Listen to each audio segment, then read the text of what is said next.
E a gente continua falando sobre as crianças que nasceram nessa era digital e a importância de incentivar os hábitos de leitura desde cedo. Como conciliar? Como deixar a criança ser criança? E é sobre isso que eu falo, então, agora com a doutora Laura Chaves, que é psicopedagoga.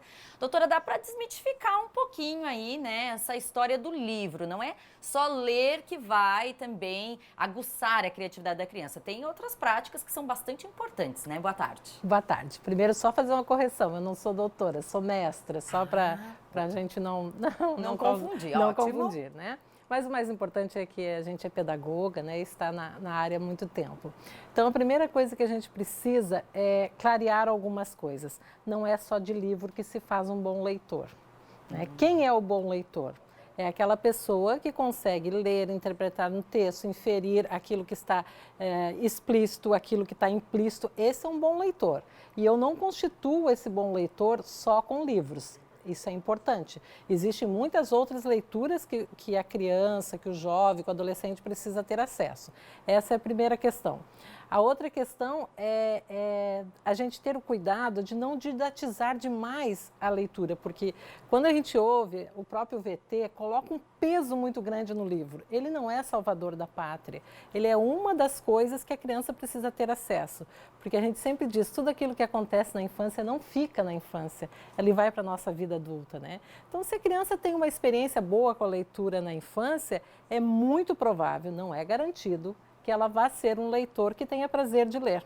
Mas a gente precisa lembrar que a experiência dela na alfabetização vai dizer muito se ela vai continuar a ser um leitor assíduo ou não, né? Isso é muito importante. Então, o fato da gente oferecer um livro na infância, ok, é ótimo, é maravilhoso. Mas nós temos que nos preocupar com outras coisas em relação à criança e em relação à tecnologia e muitas outras experiências que ela possa ter, né? E quais seriam, então, essas outras coisas para a gente dar a dica aí para os pais que estão em casa e agora, né, durante a pandemia, mais tempo com as crianças? Isso. A primeira coisa é lembrar do que uma criança necessita, né? Uma criança precisa de um movimento, uma criança precisa de alimentação saudável, uma criança precisa de sono e uma criança precisa também de experiências cognitivas. A leitura é uma delas. E aí, quando a gente fala assim, mas essa leitura tem que ser só com o livro físico? Não. Ela pode ter essa experiência através de uma mídia. Não, a mídia não está atrapalhando, então nós podemos oferecer um livro, uma experiência virtual, que também ela tem acesso a um bom texto e até ela possa interagir com esse texto, né? Porque também existe um mito em relação às tecnologias, em relação, posso dar o celular para a criança, não posso dar o celular? Hoje, todas as orientações, a Sociedade Americana de Pediatria, a Sociedade Brasileira, não estão mais se preocupando em quanto tempo a criança pode ficar com o celular. É óbvio, né, gente? Por favor, não vão dar o celular o dia inteiro para a criança. Mas a preocupação hoje é com qual conteúdo ela tem acesso. Não adianta eu dar o celular e dizer assim, só 30 minutos para ela ter um conteúdo ruim. Então não dê.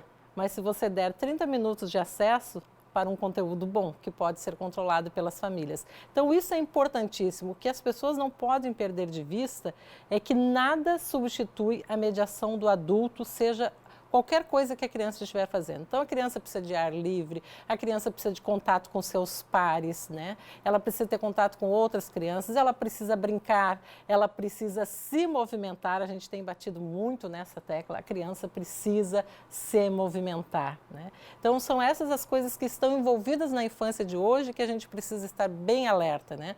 Mas nada é descartável, a tecnologia também não é descartável, né? São atividades que devem ser monitoradas, né? Perfeito. Para isso que os pais devem estar presentes. Agora, se o pai não é um leitor, ele não vai, né, ter, então, essa experiência de ver o pai e a mãe lendo. Vale, de repente, colocar numa aulinha ou com contação de histórias, algumas atividades extras? Vale isso também? Mais uma vez, cuidado para não ser mais uma aula. Porque aí é mais uma aula, é mais um compromisso, mais uma cobrança. A leitura, ela tem que estar na nossa vida como uma finalidade por si só. Mas também é importante que a gente diga, se eu chego numa roda onde todas as pessoas começam a falar assim, eu já li Machado de Assis, eu já li Carlos Drummond, aquela pessoa que não lê, de repente ela se sente assim, será que eu sou um ser inferior? Não, você não é um ser inferior. Cada um tem que construir a sua relação com a leitura e esse é um dos grandes erros. né? Nós acabamos colocando os jovens e adolescentes num contato somente com a leitura clássica, que nem sempre vem ao encontro daquilo que ele está querendo como leitura. Então, cada um de nós tem que construir a sua história com a leitura. Agora, os pais precisam também lembrar disso, que a gente educa muito mais pelo exemplo do que pelo aquilo que a gente diz. Então, ainda dá tempo. Se o pai e a mãe hoje não é um leitor, ainda dá tempo. Ele tem que encontrar algum caminho que ele possa sentir prazer na leitura, né? Para que ele possa também transmitir isso. Mas a gente tem que quebrar algumas coisas assim, porque senão o ser humano se sente inferior porque ele não leu Machado de Assis. E não é assim. Um bom leitor, ele é feito de várias leituras, né? Eu, por exemplo, amo crônicas. E hoje eu leio muito mais crônicas através da tecnologia do que acessando um livro, né? Porque está ali, está fácil, quero ler uma crônica, está ali à nossa disposição, né? Exatamente. Olha, boas dicas aqui da nossa convidada de hoje. Muito obrigada pela sua presença no Ver Mais, seja sempre muito bem-vindo. Obrigada, eu que agradeço.